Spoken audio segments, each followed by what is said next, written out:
बोलताना त्याच्या मागून बोलायचं तुम्ही.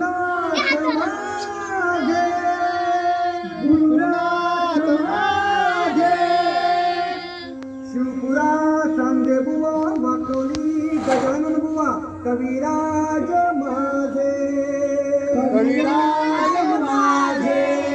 नडगावा गोविंदे नवनाथा माझे बुवा गुरुनाथ माझे ओम नमो सद्गुरु